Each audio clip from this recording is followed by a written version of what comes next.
কথা বলতে চাই, আমি আপনাদের সকলের মাঝে কিছু কথা বলতে চাই আমাদের সংসদ সদস্যকে সামনে রেখে।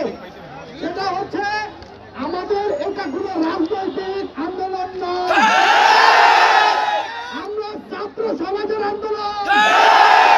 তো আমি চাই আমাদের ভিতরে তথাকথিত কোনো রাজনৈতিক দলের কুচক্রকারীরা ঢুকে আমাদের আন্দোলনে অটুট থাকবো।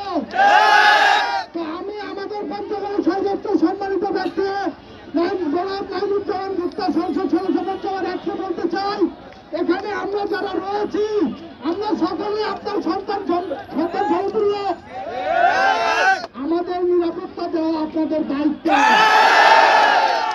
আমরা যদি নিরাপদে না থাকি পরবর্তী প্রজন্ম নিরাপদ থাকবে না।